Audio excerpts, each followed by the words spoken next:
All right, so today I want to talk a bit about the lava base I made for the Chaos Lord, but unfortunately I didn't record the process. So what I'm gonna do is I'm gonna do another one for you, but instead of doing exactly the same, I'm gonna try to do another one for that dreadnought.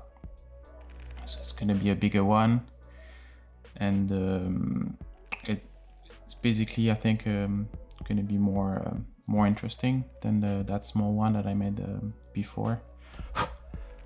I hope you enjoy.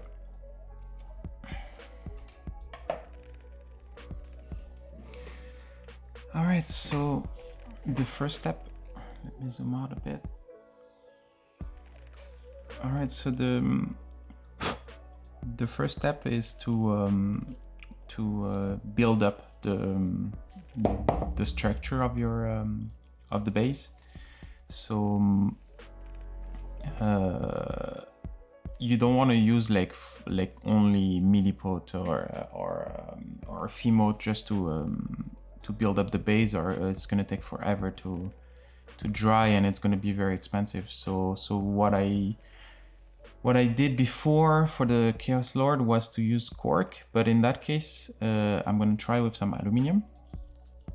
So basically, what's very important is to never have cast shadows. I'm probably gonna repeat that many times in the video, but what is important is to not have cast shadows on your on the lava itself, because it's gonna break the effect of like the glowing effect.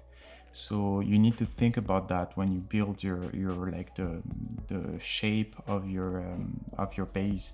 So the lava has to be always in the light when you look at least the front view, and if you can, if possible, even when you turn it around, you should be able to see the lava at least at most angles, as many angles as possible, right?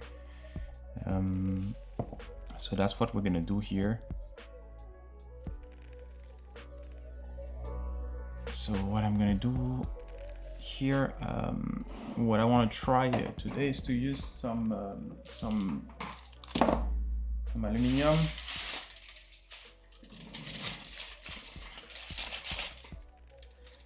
All right, so let's start building some volume around the first foot here.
So now that I built like the main volumes, you can see, so what I did here is, like I said, I want to try to make it a bit different. So I'm gonna make the lava go like from here, and it's gonna split into here. And you can see like all the angle, like I was saying before. You probably, I don't know if you can see very well on the camera, but you can see the angle, like the way I shaped the rocks towards the lava. It's on purpose, so you can actually see the lava from a lot of angles, right? And if the light comes here, it's still gonna light up the lava, right? I'm not doing like a steep drop of the rocks between that and the lava, right? So the lava is always, at least most of the time, is in the light. Okay, and here I'm using the base just to have an idea of the scale, to make sure I'm not going too far out. And now what I'm gonna start doing is, so I said I would use the Fimo before, but actually I'm gonna use some Apoxie here. So it's Epoxy Sculpt putty. I really like it. It comes in like these two different boxes where you have like the part A and B, and it's actually pretty cheap for the quantity that you get compared to the milliput, and it's very easy to work with, to be honest, and it's not as toxic as milliput. So yeah, I think that's pretty interesting product to have in your arsenal. So here I'm gonna take, I think, a pretty big bunch because I'm gonna need a lot. I have my epoxy putty now, and I'm gonna start just applying it like pretty rough on the surface. Of course, I'm gonna try to keep the shape that I already built. Take that guy off. I'm gonna start applying putty on top.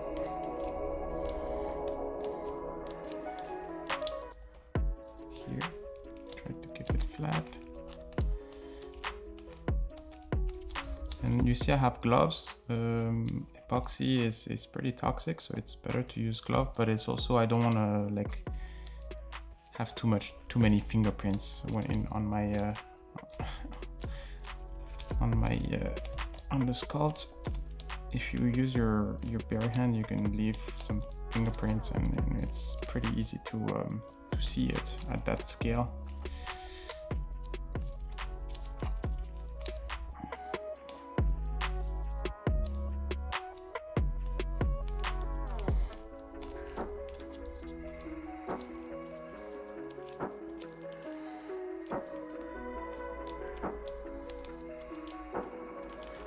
Here I'm trying to make it a bit more narrow.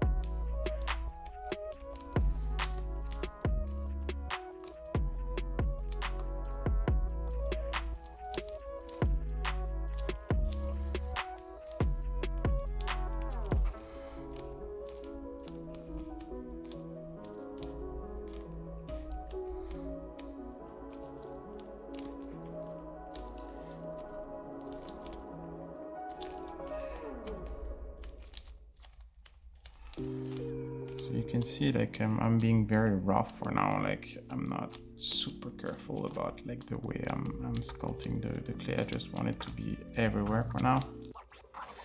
We're gonna see later on like how we can like move stuff around to make it look better.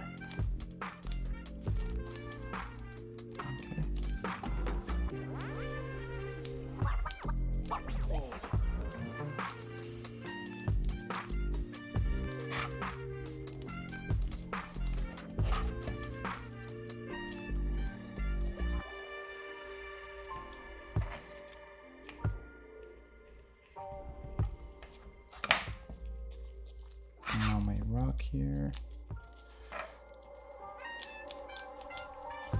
So again, you can see like the rock, I'm not gonna make it go too high, or it's gonna cast a shadow on the lava that is behind the rock. Just enough to make it obvious that it's a that it's a rock, right?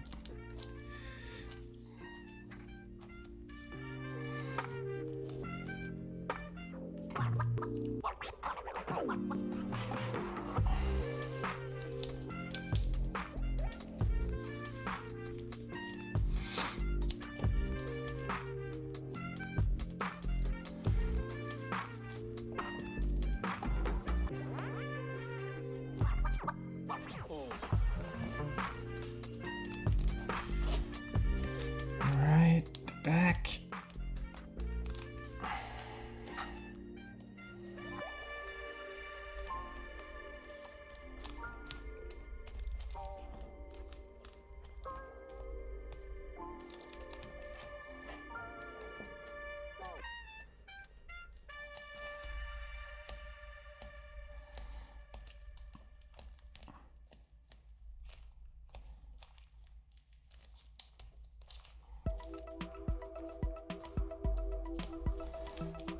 Make it a bit steeper here,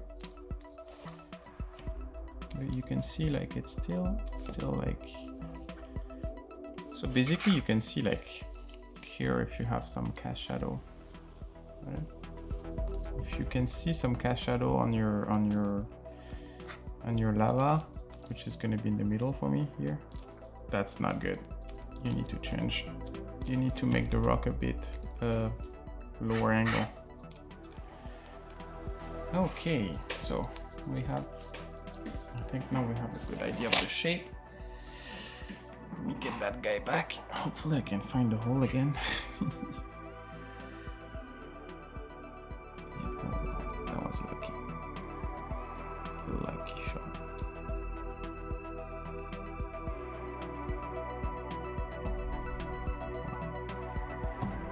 Very lucky.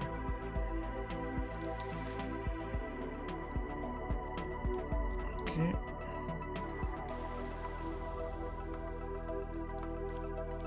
This we can always adjust a bit later. Okay, I'm just trying to make sure that I still have everything correct. Alright, good.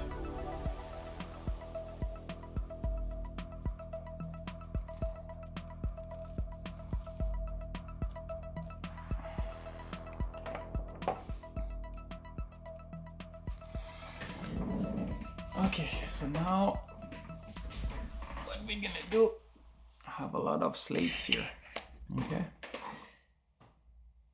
I have some smashed bits too. And so what you want to do is you want to give some texture. You want to give some texture to your rocks, and it's pretty easy, honestly. You just take a couple of bits that have an interesting texture. I think I like this one because it has like strides. But you need a couple of different ones so it's not the same, right? The same texture. It's not obvious that you're using the same texture for all of the rock. So I'm gonna see that one is pretty interesting. Honestly, you just take it and then you stamp your texture on it. It's not gonna look much now, but once it's dry and when you add your the paint on it, it's gonna look good. I just realized I'm missing a bit of paste here.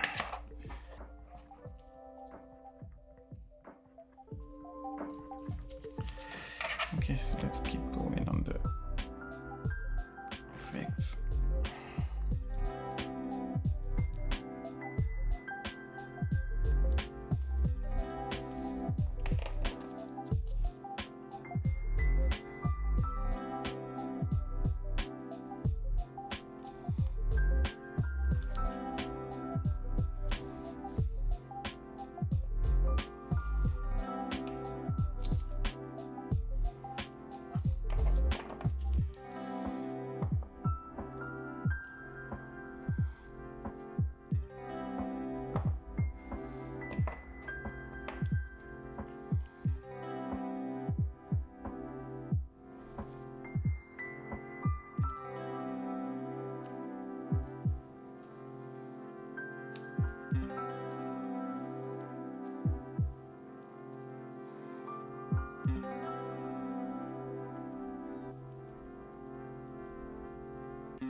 Okay, so what is important is to remember like to keep the same, at least very close angle, right? Like so they follow each other, or it's gonna look weird. But you see how it's starting to add some texture and like some interesting shapes to your rock. You see.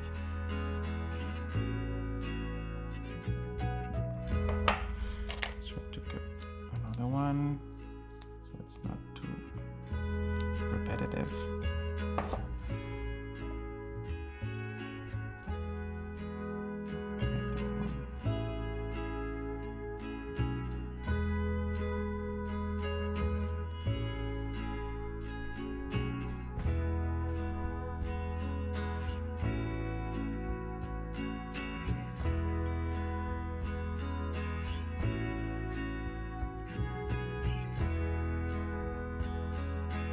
Trust me, it doesn't look like much for now, but once you paint it, all of the micro texture, it's gonna make a big difference on the realistic effect of it. But you can see already, it's starting to look a bit more like a rock.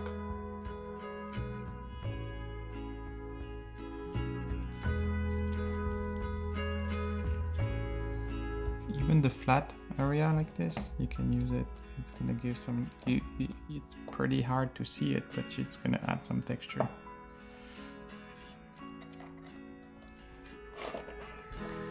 Alright, here it's missing a bit.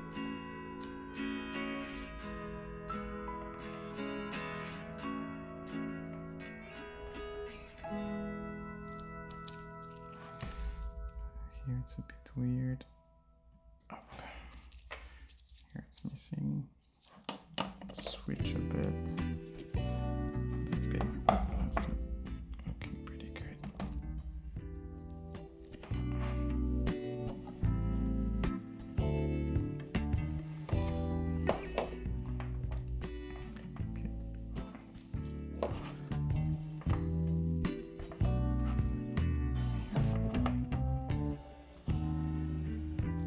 Okay.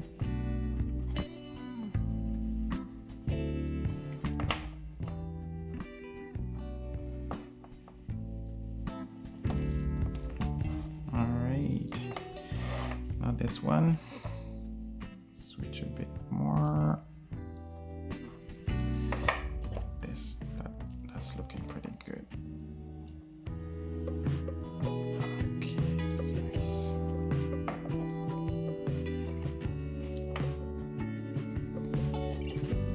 And you see how I'm rolling around because I want to keep the shape of the rock all around.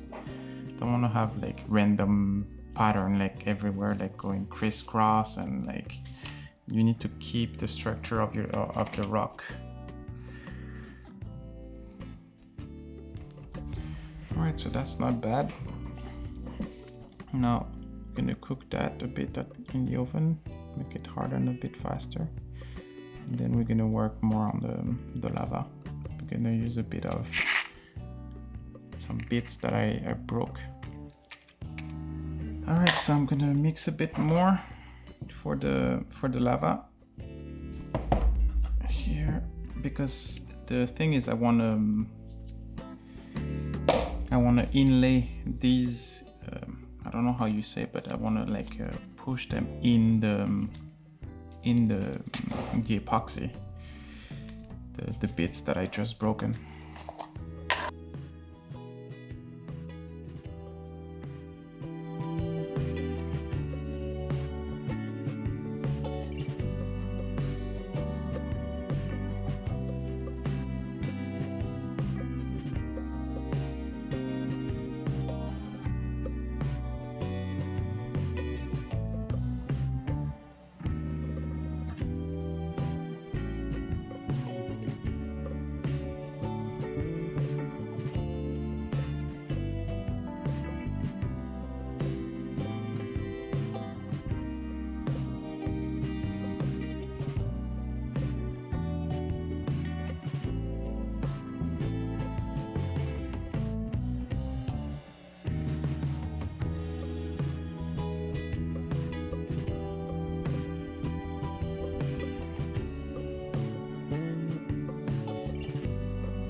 So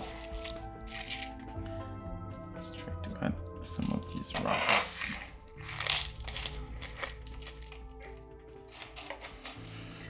So I'm going to look for, first I'm going to look for the one that are flatter, because they're going to be easier to put in. Okay, and I'm going to put the bigger one at the end.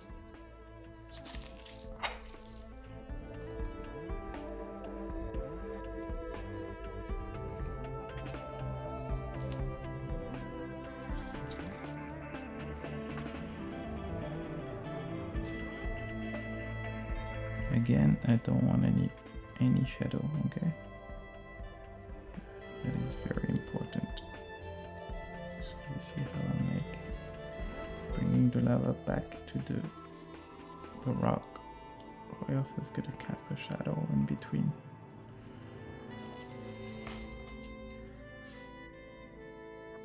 We can always add a bit, like change that a bit later, but it's easier now.